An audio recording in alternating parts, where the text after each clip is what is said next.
तो Sikh part and parcel रहे।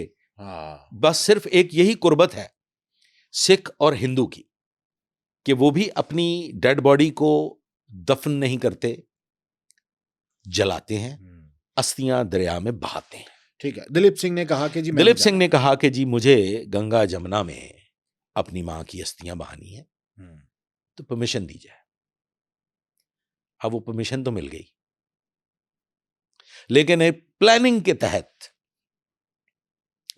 के तहत आज मुंबई और उस वक्त के बॉम्बे तक महदूद किया गया। वहीं पे एक नहर में कहा कि जी यही वो मकाम है जहां पे अस्थियां बहाई जाती हैं, और बॉम्बे के किनारे एक नहर में अलाउ किया गया माई जिंदा की अस्थियां बहा दी। दिल्ली नहीं आने दिया। सर इसमें एक जो बड़ा मजे का पॉइंट है वो ना मिस हो जाएगी, वो जरूर सुन लीजिएगा। महाराजा दिलीप सिंह भरपूर तरीके से ब्रिटिश हो चुके थे।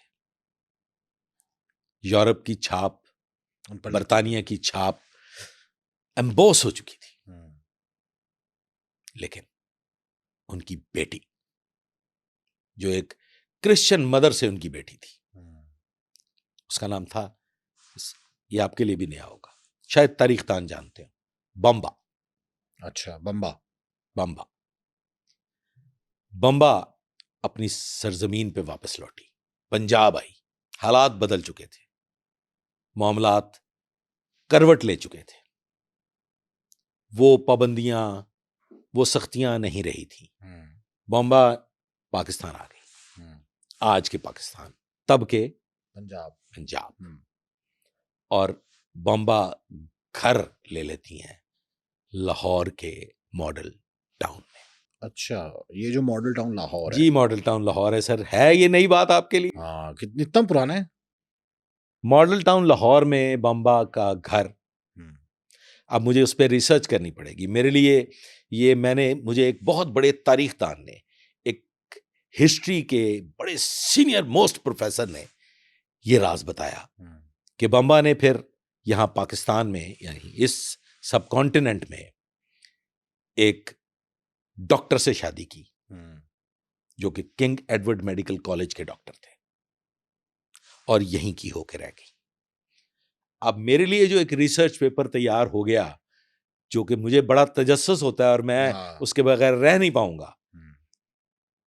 अब मुझे मॉडल टाउन जाना पड़ेगा, मुझे मॉडल टाउन सोसाइटी का वो तमाम रिकॉर्ड जो है वो खंगालना पड़ेगा, फिर कब्र पता करनी पड़ेगी, वो सारे रजिस्टर चेक। नहीं, कब्र तो पता कर ली मैंने सर। अच्छा, कब्र कहाँ पे? सर जी मतलब आपने जब ये जिक्र किया रात गए कि हम ये डिस्कस करेंगे अपने व्यूअर्स के लिए, तो बिकॉज क्यूरियस हो गया। ज़ाहिर आप पुलिस में रहें, टास्क मिलता है तो आप उसको टास्क तो पूरा करना है ना सर। सर बम्बा की कब्र जो है, अगर आप गुलबर्ग से जेल रोड की जानिब जाएं, या अगर आप शेरपाव ब्रिज से टुवर्ड्स शादमान जब आप उतरते हैं, तो एक कब्रिस्तान है जिसे गोरा कब्रिस्तान कहते हैं। हाँ बिल्कुल, राइट साइड पे है जी, है बिल्कुल। उधर से आते हुए अगर शादमान से हैं तो लेफ्ट साइड पे है।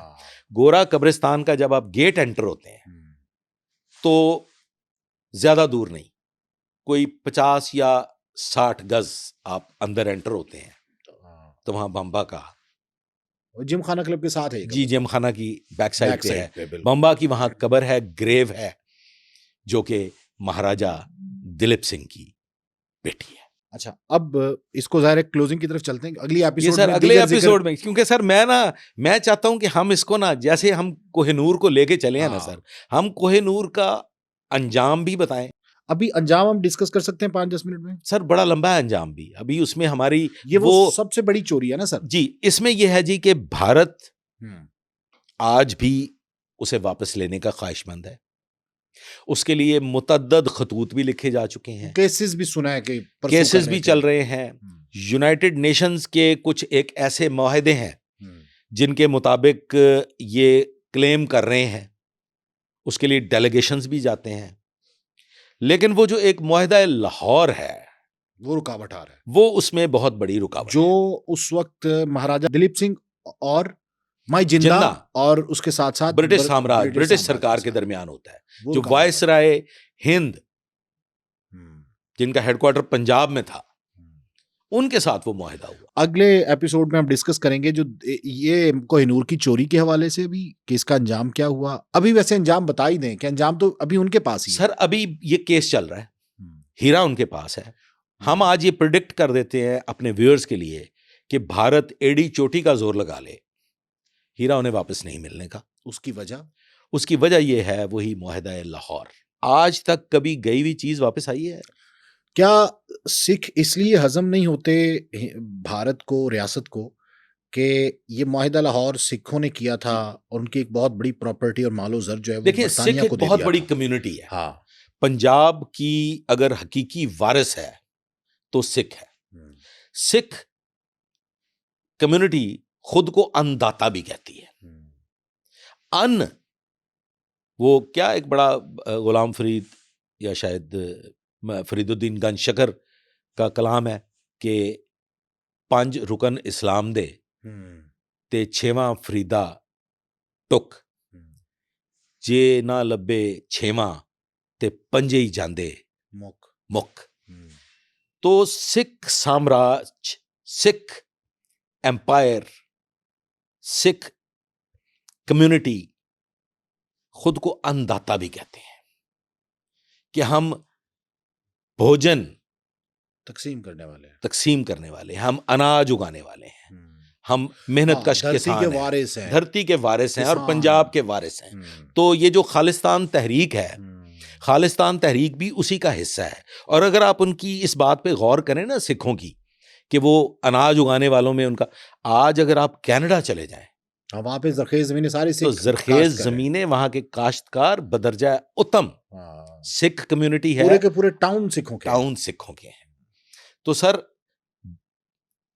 हिंदू की जो दुश्मनी है सिख के साथ, और सिख को जैसे इस्तेमाल किया गया, पंजाबी हुड़ माते, अगर आप अपने पंजाब का जिक्र कर ले, हमने हमेशा वेलकम किया है खुली बाहों से। हम बड़े मेहमान नवाज हैं, हम मोहब्बत करने वाले लोग हैं, हम मुतासब नहीं हैं। ऐसा ही है पंजाबी टग्गा।